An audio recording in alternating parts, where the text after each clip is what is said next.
सो यार आगे बढ़ते हैं, ठीक है। अब आज जो है 12वां लेक्चर हो चुका है और प्लेलिस्ट तो मैं डिस्क्रिप्शन में देता ही हूँ, तो जो फॉलो अप नहीं कर पा रहे हैं तो एटलीस्ट 11वां देख लेना, क्योंकि मैंने उसमें बाइनरी सर्च और लीनियर सर्च बताया था। तो उसी के क्वेश्चंस आज हम डिस्कस करने वाले हैं। जैसे कि मैंने तुम्हें बताया था समझाते टाइम कि हम कुछ एग्जांपल्स करेंगे अतरंगी से और बहुत कुछ क्लियर कर देगा वो। तो एग्जांपल देखो, input assorted array of and distinct element. अच्छा, गौर करना कि जब कोई क्वेश्चन आता है ना तुम्हारे पास, तो उसमें हर एक वैल्यू का मतलब, हर एक टर्म का मतलब होता है। यहाँ पे देखो सॉर्टेड एरे है और दूसरा एंड डिस्टिंक्ट एलिमेंट्स। ठीक है, अभी मैं इतना एम्फेसाइज क्यों कर रहा हूँ, आगे के क्वेश्चन में तुम्हें समझ में आता रहेगा जब चीज़ें गायब होंगी। आउटपुट है find any index I such that A I is equals to I. तो एक ऐसा इंडेक्स देखना है जहाँ पे उस इंडेक्स का नंबर और वैल्यू मैच करती होंगी। तो हम क्या करेंगे, जैसे लीनियर सर्च तो कर ही सकते हैं, वर्स्ट केस में ओ ऑफ एन टाइम जाएगा। क्या इससे इजी कर सकते हैं, यानी इससे कम टाइम में कर सकते हैं? तो हाँ, बाइनरी सर्च का यूज़ करके, क्योंकि हमने वही पढ़ा है तो हम उसका डेफिनेटली यूज़ कर सकते हैं। एग्जाम्पल के लिए देख लो, एक बड़ा सा एरे है 17 एलिमेंट्स का, और हमें पता लगाना है कि कोई ऐसा एलिमेंट है जो वैल्यूज़ मैच खाती हो। तो देखो, इसमें सोचना पड़ेगा कि बाइनरी सर्च लग कैसे रहा होगा, है ना। तो लेट से तुम्हारे पास 17 एलिमेंट है, यानी अगर तुम 17 + 1/2 करो तो 18/2 यानी 9। तो नाइन्थ एलिमेंट इज़ 5/9। 5/9 मतलब कि हम बाय नहीं है, नाइन्थ एलिमेंट जो है वो 5 है। तो एक चीज़ देखो, उसके राइट साइड उसके लेफ्ट साइड देखो। अब मैंने क्या बोला, वैल्यू क्या है, 5 है। ध्यान रखना, वैल्यू 5 है, पोजीशन 9 है। इससे एक कदम पीछे जाओ तो तुम बताओ, क्या 8 पोजीशन पे 8 आने का चांस है क्या? है ना, हमें तो ढूंढना यही है ना। तो 8 पोजीशन पे 5 से छोटा ही आएगा ना, because it is sorted array. Sorted array है तो 8 पोजीशन पे 5 से छोटा ही आएगा, तो 8 आने का तो कोई सवाल ही नहीं होता, यानी इस साइड जाएंगे ही नहीं। हम कहाँ खिसकेंगे? Right side. ठीक है, तो यहाँ चांसेस हैं कि जैसे 10th पोजीशन पे आ सकता है कोई वैल्यू। ठीक है, ये 10 गलती से लिख दिया है, समझ जाओ 9 है इसमें ज़्यादा, क्योंकि यही चीज़ लिखी हुई है। तो अब यहाँ सर्च करना है। अब यहाँ कैसे सर्च करेंगे, हमने इतना हिस्सा पकड़ लिया, ठीक है, इतना हिस्सा। तो यहाँ क्या है, 10 है, यहाँ क्या है, 17 है। 10 + 17/2 दैट इज़ 13.5, तो 13 होती है वैल्यू। तो इससे क्या समझ में आता है कि let's go to check this, कि 13th एलिमेंट जो है ये है 25 है। ठीक है, अब यहाँ यहाँ रखा 25 को, यहाँ 13 को। तो इससे एक पहला एलिमेंट देखो, 15 12। तो एक चीज़ बताओ, और एक राइट वाले एलिमेंट देखो, 30 14। तो 25 से बड़ा नंबर आएगा यहाँ पे, है ना। 25 से बड़ा नंबर आएगा, क्या वो 14 आ सकता है क्या? 14 तो 25 से छोटा है, तो यहाँ आने का सवाल ही नहीं उठता, इसको काट दिया। बिकॉज सॉर्टेड एरे, हर बार ध्यान रखना सॉर्टेड एरे। तो यानी लेफ्ट साइड में कुछ चक्कर है, यानी लेफ्ट साइड में वो चीज़ कहीं ना कहीं मिलेगी। देखो, हमारी आंखें तो देख के ही बता देंगे कि 11/11 इज़ द आंसर, मगर पहुंचने का तरीका बाइनरी सर्च से क्या है वो बता रहा हूँ। ठीक है, तो 15 12 में कुछ ना कुछ मिल सकता है। तो यहाँ है, अब ये 3 एलिमेंट हैं, ठीक है। तो इन तीनों एलिमेंट को कैसे पता लगाएं कि एट द एंड हमने क्या करा, 10 + 12, क्योंकि ये 3 है, 10 + 12/2 that is 22/2 is equal to 11। 11 match खा गया, है ना। तो हमने बेसिकली करा क्या है कि पोजीशन अगर बड़ी आती है वैल्यू से तो राइट जाओ। कभी भी देखना, पोजीशन अगर बड़ी आती है वैल्यू से तो राइट जाओ, पोजीशन अगर छोटी आती है वैल्यू से तो लेफ्ट जाओ, एल्स लेफ्ट जाओ, है ना। तो इसलिए हमारा बिग ऑफ लॉग एन में काम हो गया, फर्स्ट केस और एवरेज केस में। ठीक है, अब तुम सोच रहे हो कि बेस्ट केस में क्या, तो बेस्ट केस में वही है भाई, एकदम सेंटर में ही मिल गया, है ना। नोट देख लो, इफ़ सॉर्टेड और distinct not there binary search not possible. तो देख रहे हो, इसलिए मैंने बोला था वर्ड्स पे इतना ध्यान रखो कि अगर सॉर्टेड और डिस्टिंक्ट नहीं दे रखा होता ना क्वेश्चन में, ये देखो यहाँ पे एंड डिस्टिंक्ट, यानी जैसे मैंने बोला था ना यहाँ पे कि यहाँ 5 है, तो यहाँ पे 5 से छोटा आएगा, ऐसे बोला था मैंने, बराबर नहीं बोला था, क्योंकि डिस्टिंक्ट है ना। अगर इनमें से कोई भी कंडीशन सॉर्टेड या डिस्टिंक्ट नहीं लिखा होता तो ये हो ही नहीं सकता बाइनरी सर्च ना, क्योंकि फिर वो वाला केस भी आ जाता है ऐसा वाला कि यहाँ पे मान लो 8 8 8 हर जगह 8 8 होता तो ना, तो we can not conclude. Example 2 देखो, क्वेश्चन में थोड़ा वेरिएशन है। इनपुट दे रखा है a sorted array of 10 distinct elements, इस बार वैल्यू के साथ, इस बार 10 दे रखा है। Find the average number of comparisons required to find element which is present in the given array. दोबारा सॉर्टेड एरे दे रखा है हमें कितने एलिमेंट्स का, 10 एलिमेंट्स का, और हमें करना है एवरेज नंबर ऑफ कंपैरिजंस, कितने एवरेज कंपैरिजंस करने पड़ेंगे required to find element with which is present in the given array. ठीक है, फॉर एग्जांपल ऐसा कुछ है, ऐसा कुछ दे रखा है तुम्हें, सॉर्टेड है, ठीक है, सॉर्टेड एरे ऑफ 10 एलिमेंट्स। अब अगर हम बाइनरी सर्च लगाएं, 5 है ना, 5 के लिए क्या करना पड़ेगा, एक कंपैरिजन लगेगा, कंपैरिजन बाद में देखेंगे, पहले ये देखो 5 है, उसके बाद इसके अगर हम इस साइड जाते हैं तो क्योंकि 1 और 4 में 1 और 4 को प्लस करा बटे 2 करा है ना, क्योंकि ये पोजीशन तो सेम ही है, तो 1 + 4/2 दैट इज़ 5, 5 का लोअर बाउंड जो होता है 2.5 का लोअर बाउंड 2 होता है, तो 2 यहाँ आ गया, फिर 1 यहाँ आ गया, समझ में ऐसे कैसे बन रहा है ये, 3 यहाँ आ गया, 4 यहाँ आ गया। दोबारा बताता हूँ, जैसे 5 है, 5 के आगे यहाँ यहाँ इन दोनों का सम करोगे 16/2 दैट इज़ 8, 8 आ गया यहाँ, तो ये 8 लिख दिया यहाँ पे। ठीक है, 8 की इस साइड में 6 और 7 है, ये 6 + 7 13/2 दैट इज़ 6, तो 6 लिख दिया यहाँ, फिर 7 यहाँ लिख दिया, ऐसे करके हमने करा। तो हमारे पास क्या 4 लेयर बन गई। पहली लेयर में एक कंपैरिजन की ज़रूरत पड़ेगी, बाकी में इसमें 2 कंपैरिजन की, इसमें 8 के लिए भी 2 कंपैरिजन की। ठीक है, एक बार यहाँ तक पहुँचा, सेकेंड टाइम पे यहाँ पहुँचा, तो 2 कंपैरिजन। ठीक है, कंपैरिजन मतलब क्या है कि क्या वो एलिमेंट वही है जो हम ढूंढ रहे हैं, find an element which is present in the given array, है ना। तो कितने कंपैरिजन लगेंगे, 2 कंपैरिजन, एक तक पहुंचने के लिए 3, क्योंकि पहला दूसरा तीसरा है ना, तो ये स्टेप्स वाइज है।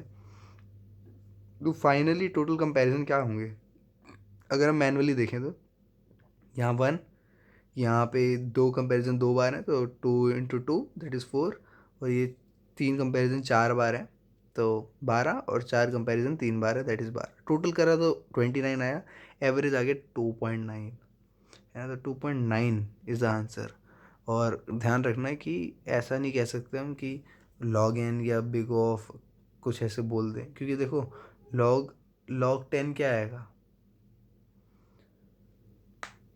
3 पॉइंट समथिंग है ना, 3 पॉइंट आगे, तो वो वैल्यू तो इससे ज़्यादा है, क्योंकि log n जो है वो अपर बाउंड है, हम टाइम कॉम्प्लेक्सिटी निकाल रहे हैं, यहाँ कंपैरिजन निकाल रहे हैं, और नंबर्स छोटे हैं तो एग्जैक्ट लेंगे, नंबर ज़्यादा होते तो भले ही ले सकते थे। एग्जाम्पल 3 देखो, हर एक लाइन मैटर करती है, एज आई ऑलरेडी सेड कि एक element in the given array of n elements, n element का एरे दे रखा है, is said to be majority element if it appears in array more than n/2 times.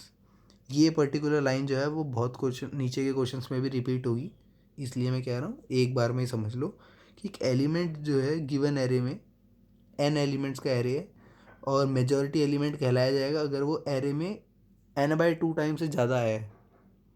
ठीक है, मोर देन n/2 टाइम्स कहने का मतलब है 10 एलिमेंट्स का अगर एरे है और वो एलिमेंट 6 बार आया है, तो इसका मतलब वो मेजॉरिटी एलिमेंट्स है। समझ में आया। How much time it will take to find majority element in the sorted array. अच्छा, सॉर्टेड पे अंडरलाइन है तो समझ रहे होगे कितना इंपॉर्टेंट है। तो कितना टाइम लगेगा फाइंड करने में मेजॉरिटी एलिमेंट। ठीक है, क्या देखो कितने अच्छी हिंट दे रखी है। मैं बोलूँगा कि मैं बोल रहा हूँ कि जो मेजॉरिटी एलिमेंट है, जो चोर है, वो इस घर के अंदर रहता है, तो कितना टाइम लगेगा उस चोर को ढूंढने में सभी सदस्यों में से। तो एक चीज़ कंफर्म है ना कि चोर इस घर के अंदर रहता है। तो देखो कितना क्लेवरली काम कर रहा है। बोले how much time it will take to find majority element in the sorted array of N element if majority element exist. अच्छा, यहाँ बोल भी दिया है मेजॉरिटी एलिमेंट एग्जिस्ट करेगा। ठीक है, नहीं भी बोला तो समझना था। तो देखो लेट्स से हमने ये लिख दिया, एरे बना दिया, और 1 टू इंडेक्सिंग कर दी 1 से 10 तक। तो पहला काम है हमारा सॉर्ट करना। तो हमने देखा कि ये 20 जो है वो हाँ एक्चुअली में 6 बार है, मगर ये तो मैनुअली देख रहे हैं। ठीक है, तो पहले सॉर्ट करा फर्स्ट ऑफ ऑल। अब बड़ी इंटरेस्टिंग बात है, इसमें मिडल एलिमेंट ही जो होगा वो क्या होगा, मिडल एलिमेंट फिफ्थ या सिक्स्थ। देखो 10 है ना, तो 10 और 1 में 11/2, तो मिडल एलिमेंट 5 हो सकता है, 6 हो सकता है, तो दोनों में से कोई भी ले लो, कोई टेक एनी पोजीशन, है ना। तो O(1) में काम हो जाएगा एवरी केस।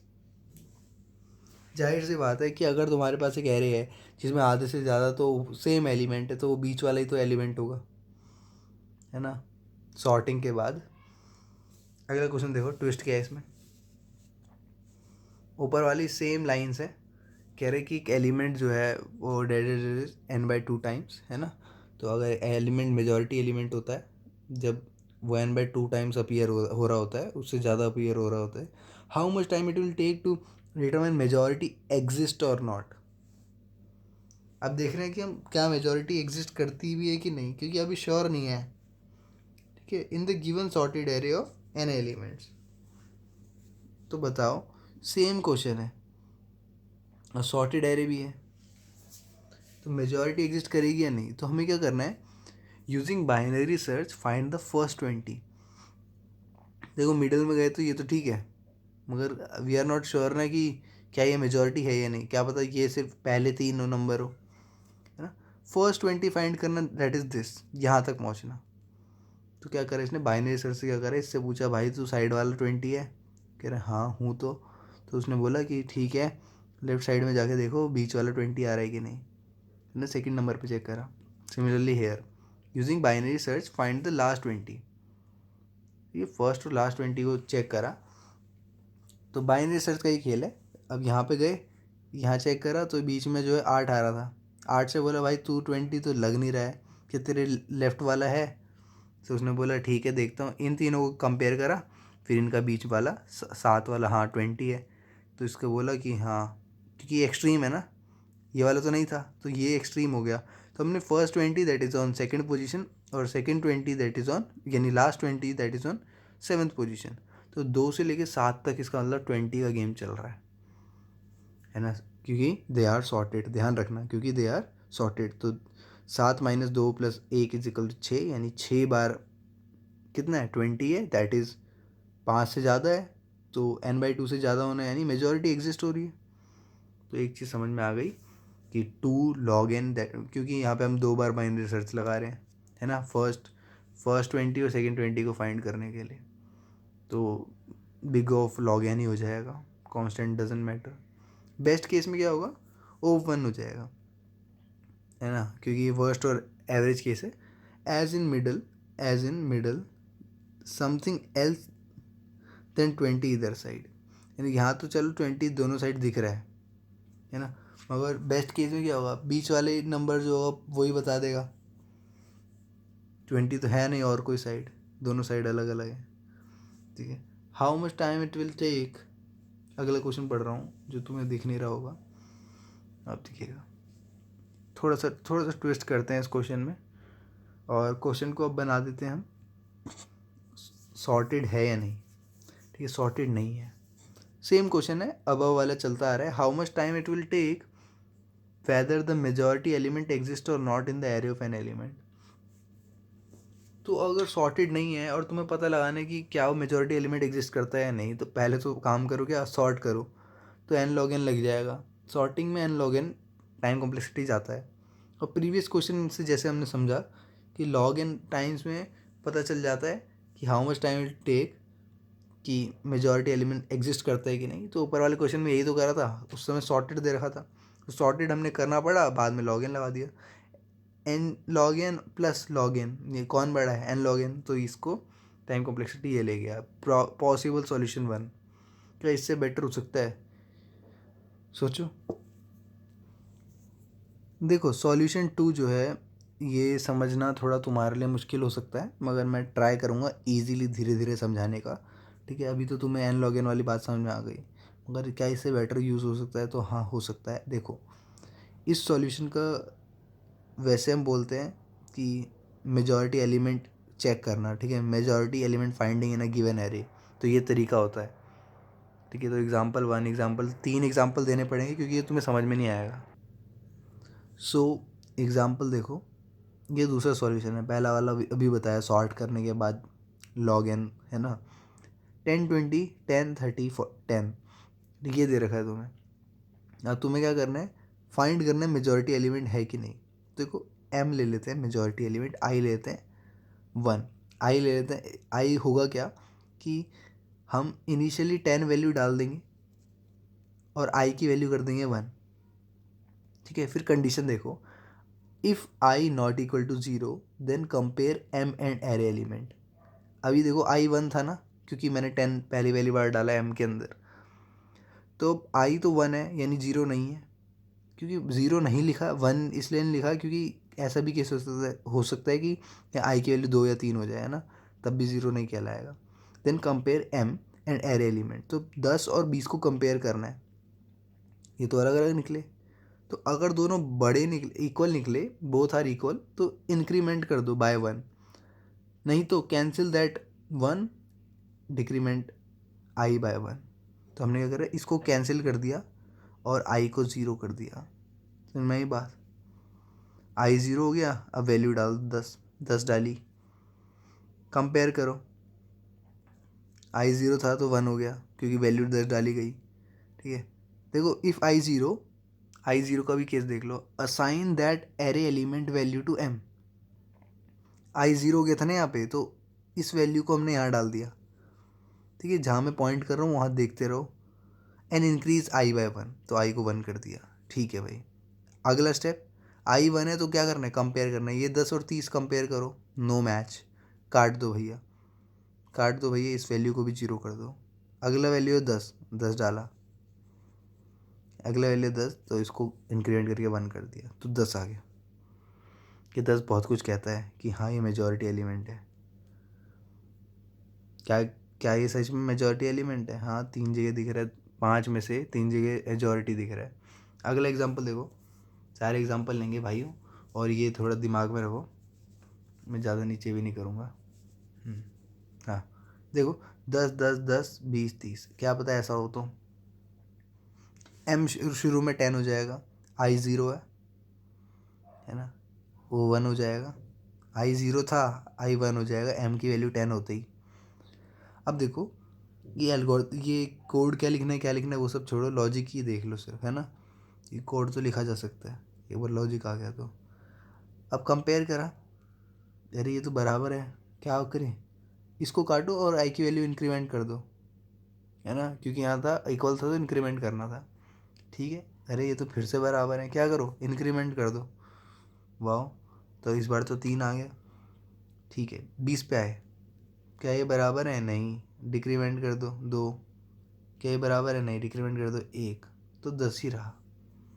एम की वैल्यू रहना इंपॉर्टेंट है, देखो 10 10, है ना। और एक केस ऐसा हो सकता है जहाँ पे हमारा क्या हो, कोई भी एलिमेंट जो है मेजॉरिटी ना हो, तो ऐसे केस में क्या होगा, एम की वैल्यू क्या आ जाएगी, देखो 10 है इनिशियली, आई की वैल्यू 1 हो गई, 20 से कंपेयर करा, काट दिया गया, आई की वैल्यू 0 हो गई, 30 डालना पड़ा, है ना। समझ में आ रहा है ना, मैं जल्दी जल्दी बोल रहा हूँ, तुम रोक, क्योंकि मेरे को ये समझने में टाइम लगा था, तो इसलिए मैं मान के चल रहा हूँ कि तुम्हें समझने में भी टाइम लगेगा।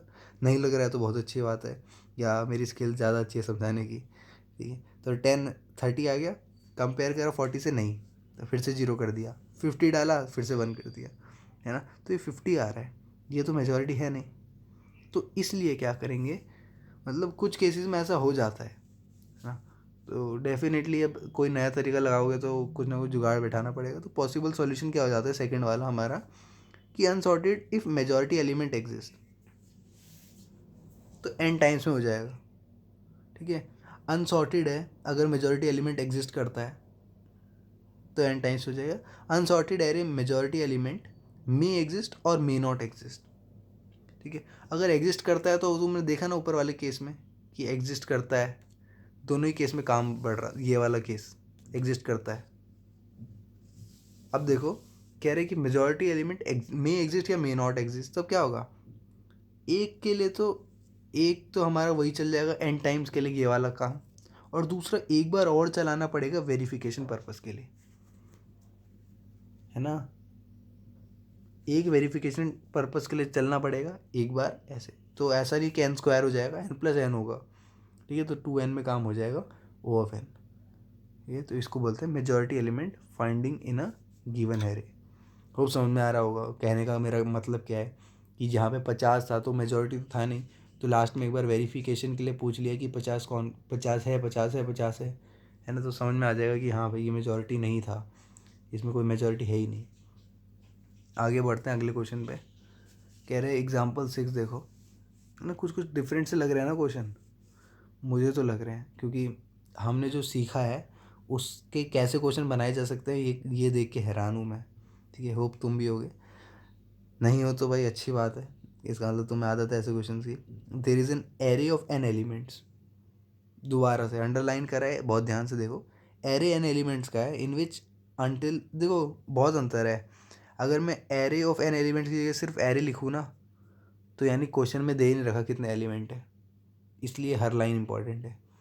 इन विच until some position all one integers and afterward all are infinite, then how much time it will take to find the first occurrence of infinite। अच्छा ये infinite जो है तुम इसको इस तरह से सिंबल की तरह मान लो, हैश या डॉलर ऐसा कुछ, ठीक है, बस समझाने के पॉइंट ऑफ व्यू के लिए, है ना। आई एन एफ लिखते हैं ना पाइथन में, माइनस इनफाइनाइट वगैरह, बस तुम ऐसे सोचो कि एक रिप्रेजेंट करने का तरीका है। तो बोल रहे हैं कि एक सर्टेन एलिमेंट के बाद इनफाइनाइट शुरू हो जा रहा है। हाँ एक्चुअली में हो रहा है, अगर हम एक एग्जांपल लेके देखें तो यहाँ से भी हो सकता है शुरू, यहाँ से भी, यहाँ से भी, तो वो सब बात की बात है। तो पहले हमने देखा इनफाइनाइट शुरू हो रहा है, उसके बाद ख़त्म नहीं हो रहा एट द एंड तक, एन एलिमेंट तक। तो लीनियर सर्च में तो ओ ऑफ एन में टाइम लगेगा, क्योंकि क्वेश्चन पूछ रहे हैं how much time it will take to find the first occurrence of infinite, that is this 11। ये लाया है, मतलब यही दिस इज़ द प्लेस। तो ये ढूंढने में कितना टाइम लगेगा। लीनियर सर्च में तो ओ ऑफ एन, क्योंकि वर्स्ट केस है ना। सिंपल सा लूप चला दो, भाई तू इनफाइनाइट, भाई तू इनफाइनाइट, भाई तू तू तू तू, एक जगह बोले हाँ मैं, इंडेक्स बता, बस। बाइनरी सर्च लगाते हैं, क्यों लगा रहे हैं, क्योंकि ओ ऑफ एन से तो बेटर है, that is big of log N, है ना। बाइनरी सर्च में क्या करेगा, मिड एलिमेंट पे जाएगा, पूछेगा तू इनफाइनाइट, कहेगा नहीं, है ना। और एक बात तो जाहिर है कि अगर ये इनफाइनाइट नहीं होगा तो इसका मतलब ये लेफ्ट साइड का कोई इनफाइनाइट नहीं होगा, क्योंकि इनफाइनाइट चलता आता है, तो इसका मतलब राइट साइड ही जाना है। तो राइट साइड में गए, पूछा भाई तू इनफाइनाइट, कहेगा हाँ भाई हूँ। तो तेरी जड़ क्या है ना, तेरी जड़ें क्या है, तो वो बोलेगा कि भाई लेफ्ट साइड डालो। तो लेफ्ट साइड गए तो इससे पूछा भाई तू इनफाइनाइट, कह रहा हाँ हूँ। इसके लेफ्ट में चेक करा तो 75 आ रहा है, इसका मतलब यही यही है वो बंदा। तो ओ ऑफ एन में काम हो गया। अगला एग्जांपल देखो, एज आई सेड कि अगर एरे साइज गिवन नहीं है अबव क्वेश्चन में, तो हमें पता नहीं है एरे कितने साइज़ का है। तो एक तरीका तो ये है, one way is O of N में, कि कि वाइल वन, यानी जब तक ट्रू है statement, if A I not equal to infinite I plus plus करते रहो, है ना। मतलब देखो वाइल वन यानी इन्फाइनाइट लूप चलाने वाले हैं, मगर एक कंडीशन भी दे देंगे हम कि रिटर्न कर देगा अगर इन्फाइनाइट नज़र आ जाता है तो, है ना। ये इन्फाइनाइट लूप और इन्फाइनाइट नज़र आने में वो मत समझना। देखो एक बात है, क्वेश्चन में दे रखा है कि कहीं ना कहीं इन्फाइनाइट एग्जिस्ट करता है, तो वाइल लूप इन्फिनिटी तक चलेगा तो हमें समझ में आ जाएगा नहीं करता है, मगर कर रहा है तो इसका मतलब कोई ना कोई आई का इंडेक्स दे देगा। ये सब पे ज़्यादा मत जाए, उसका कोड होगा प्रॉपर, है ना। मैं बस समझाने के लिए लिखा है कि ओ ऑफ एन में देखा जा सकता है। क्या बाइनरी सर्च पॉसिबल है ऐसे केस में। तुम सोचो कि array size is not given, binary search लगाया जा रहा है, ऐसा क्या हो रहा होगा। तो देखो बड़ा इंटरेस्टिंग तरीका है ये, देख के मज़ा आ गया कि हर बार दुगना कर दो, है ना। दुगना करना, वो बाइनरी ट्री कुछ याद आ रहा होगा तुम्हें, ये भी बाइनरी मतलब साइज फाइंडिंग का तरीका है ये। तो देखो 1 में मल्टीप्लाई करो 2 तो यहाँ गए, 2 में मल्टीप्लाई करो 2 तो 4 आ गए, 4 में 8 आ गए, 16 आ गए, और तब तक आ रहे हैं जब तक हमें इन्फाइनाइट नज़र नहीं आ रहा। 16 पे पहुँचे तो भाई साहब को इन्फाइनाइट दिख गया, यानी हमें पता है कि इन्फाइनाइट है। तो इट कैन इधर स्टार्ट फ्रॉम हेयर, है ना, या तो 16 से ही शुरू हो जाएगा और आगे जाके हो जाएगा, या उससे पहले से शुरू हो रहा होगा। तो हमें इतना तो कंफर्म हो गया कि 16 तक जो है वो बाउंड्री सेट है। तो हमने साइज़ फाइंडिंग के लिए लॉग एन का टाइम लिया, ठीक है। हमें एक साइज़ मिल गया 1 से लेकर 16 तक। डज़न्ट मैटर कि आगे कितने एलिमेंट है, हमें तो पता है कि स्टार्टिंग एलिमेंट है, या तो वो यही हो जाएगा, यहीं से स्टार्ट हो रहा होगा, या कहीं आगे यहाँ कहीं पीछे से स्टार्ट हो रहा होगा, ठीक है। और लॉग इन टाइम लग जाएगा फर्स्ट से इनफाइनाइट के ढूंढने में। तो two log N that is log N, है ना, बताया ना। एक बार साइज़ मिल गया तो प्रीवियस क्वेश्चन हो जाता है, साइज़ पता करना था बस, ठीक है। तो O of N log N में ही काम हो जाएगा वर्स्ट और एवरेज केस में। एक और एग्जांपल देखो, ज़्यादा नहीं है ना, एक और एग्जांपल इसके बाद, दैट्स ऑल। तो a sorted array of N element in which you need to find two element so that their sum is 1000। Time complexity क्या होगी, दो एलिमेंट है, एक सॉर्टेड एरे, देखो गौर करना, सॉर्टेड एरे दे रखा है, एन एलिमेंट दे रखे हैं, यानी साइज पता है, और दो एलिमेंट फाइंड करने हैं जिनका सम 1000 हो, क्या टाइम कॉम्प्लेक्सिटी होगी। पहला तरीका, तरीके बहुत हैं, हम एक एक करके चलते हैं। पहला तरीका है कि हमने लिख दिया 100 200 300 700 तक, ठीक है, 1 से लेकर 7 एलिमेंट्स हैं, चलो जी, हमें पता है, हमें दो एलिमेंट फाइंड करने हैं। तो इसको हमने मान लिया पहला एलिमेंट, तो इससे पूछा तो दूसरा बन जा बी, ए और बी है ना, तो एलिमेंट्स मान लेते ए और बी, तो दूसरा बन जा बी। 100 में 200 जोड़ो 300, नहीं मैं नहीं बन सकता भाई साहब, आप बन जाओ 400, नहीं हम दोनों का भी सम नहीं हो पा रहा। ऐसे करते करते एंड तक गए, 700 में 100 जोड़ा 800, नहीं हो पा रहा। तो ए भाई ने बोला ठीक है भाई, मैंने हार मान ली, आगे खिसक सकता हूँ। ए यहाँ आ गया, इसने बोला बी, भाई तू भी, भाई तू भी, भाई तू भी, भाई तू भी, नहीं हो पा रहा ना, मगर रिपीटेड वर्क लग रहा है। तुम्हें खुद से ही समझ में आ रहा है कि एन टाइम्स लीनियर सर्च हो रहा है, लीनियर सर्च तो हो रहा है, मतलब हम ट्रैवर्स तो कर रहे हैं, मगर एन बार कर रहे हैं, इसके लिए भी, इसके लिए भी, इसके लिए भी, इसके लिए भी, सब के लिए, तो यानी एन स्क्वायर में होगा। ये तो ज़्यादा अच्छा तो है नहीं, क्या इससे ईजी हो सकता है, हाँ डेफिनेटली हो सकता है, ठीक है। अब मैं तो इतना इजीली बोल पा रहा हूँ कि डेफिनेटली हो सकता है, मगर जब ढूंढना पड़ता है तो कितना मुश्किल होता है, क्योंकि हम यहाँ लिखा हुआ है ना, और हमें मेरे को ज़्यादा दिमाग भी लगाने की ज़रूरत नहीं पड़ी, क्योंकि तुम्हें भी नहीं पड़ी। अब तुम्हें पता है कि हाँ इससे ईजी तरीका है, मगर फाइंड करने में जो हसल है वही जो है क्लियर करती है सारे कॉन्सेप्ट को। तो यहाँ देखो, अगर मैं ऐसा करूँ कि एन टाइम बाइनरी सर्च लगाऊँ तो, ठीक है, एन टाइम बाइनरी सर्च कैसे, ए बोला इसको, बी आ गया बीच में, है ना, इससे बोला क्या ये दोनों का सम 1000 हो पा रहा है, वो कहेगा नहीं। क्या वैल्यू, क्योंकि सॉर्टेड एरे है ना, जैसे कि as question said sorted array है, तो इतना कंफर्म है कि यहाँ पे सर्च होना है ना, इनको फालतू में सर्च नहीं करेंगे। तो इन दोनों के बीच में 600 पे आगे पहुँचा, इन दोनों का सम हो रहा है, नहीं, फिर अगला 700 पे आगे पहुँचा, नहीं, है ना, तो बाइनरी सर्च लग रहा है, तो एन लॉग एन में काम हो रहा है, यानी कंपेरिजन्स कुछ कम हुए, कुछ हद तक कम हुए। अगला देखो best method, that is greedy method. तुमको फील आ रहा होगा एक चीज़ कि भैया जब 100 में 700 जोड़ के भी 1000 नहीं आ पा रहा, तो बीच के एलिमेंट क्यों जोड़ रहे हो, उसका आंसर ये देता है, कहते हैं सही बात है भाई, हम मान के चलते ए इसको मान लें, बी इसको मान लें, और अगर वैल्यू कम आ रही है, हमें पता है कि ये जो है बीच में ज़्यादा नंबर्स हैं, तो 700 को तो हिलाओ मत और ए को खिसकाते रहो, है ना। एक स्कैन पड़ेगा, देखो ग्रीडी एल्गोरिथम कितना बढ़िया है, लालच कर रहा है, ये कह रहे 700 तो मैं हूँ, 100 जोड़ो 800 हो रहा है, नहीं 1000 तो नहीं हो रहा, ए को शिफ्ट कर दिया, 700 में 200 900 हो रहा है, नहीं 1000 नहीं हो रहा, ए को जैसे शिफ्ट करें यहाँ पे, तो 700 में 300 1000 हो गया भाई, एक स्कैन करना पड़ा। तो ग्रीडी एल्गोरिथम क्या है, ओ ऑफ एन में सॉरी हो जाता है, एक स्कैन में काम हो जाता है।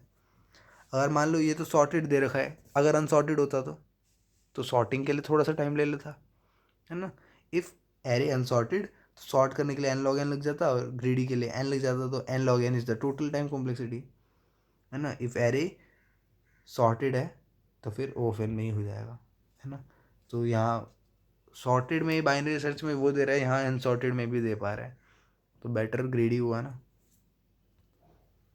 तो एज आई सेड कि एक एग्जांपल और देख लो, उसके बाद एंड करते हैं। तो एक sorted array of N element in which you need to find two element so that उनका सम जो है वो 1000 से कम हो, साइन कॉम्प्लेक्सिटी। देखो क्वेश्चन पढ़ के तो ऐसा लगता है भाई, दिमाग लगता है ओ ऑफ एन लॉग एन लगेगा, है ना, मगर कितना इजी चीज़ है ये, कि 1000 से कम तुम्हें चाहिए और सॉर्टेड एरे है, तो पहले दो एलिमेंट का ही सम कर लो ना, ओ वन में ही हो जाएगा एवरी केस में। सही बात है कि नहीं? मगर क्वेश्चन असली तब अराइज होता है अगर सॉर्टेड ना हो तो। समझ में आया? सॉर्टेड ना हुआ तो पहले सॉर्ट कर दो, फिर ओ ऑफ वन में यानी एन लॉग एन में हो जाएगा। या क्या इससे भी कम में हो सकता है? तो हाँ, हमने मैक्समिन एल्गोरिथम पढ़ी थी ना बढ़िया से। तुम बोल रहे थे इतना टाइम क्यों खींच रहे हो उस पर, अब समझो। मैक्समिन एल्गोरिथम का यूज़ करके 2 बार मिनिमम निकाल दो। और maxmin algorithm N N times लेती है ओ ऑफ एन में, है ना? 2 बार यानी 2n, तो 2 तो कांस्टेंट है, तो ओ ऑफ एन में ही हो गया। तो मैक्समिन एल्गोरिथम 2 बार लगेगी, तो 2 बार मिनिमम निकलेंगे, दैट इज़ ये दोनों। क्योंकि सॉर्टेड नहीं है ना, तो हमें नहीं पता होगा कहाँ पे आएंगे दोनों, तो इसलिए ओ ऑफ एन में हो गया। तो होप तुम्हें ये मर्ज सॉर्ट जो है अगली क्लास में करेंगे। होप तुम्हें ये सारे क्वेश्चन समझ में आया होगा, और डिवाइड एंड कनकर जो है वो कॉन्सेप्ट बिल्डअप हो रहा होगा बाइनरी सर्च में खासकर। ठीक है, नेक्स्ट क्लास में मर्ज सॉर्ट देख लेंगे, उसको भी समझा देंगे। ठीक है, वो भी एक बहुत इंपॉर्टेंट एप्लीकेशन है। और मैक्स में दोबारा रिवाइज कर लो क्योंकि वो दोबारा आने वाला है, हिंट दे रहा हूँ। बाय।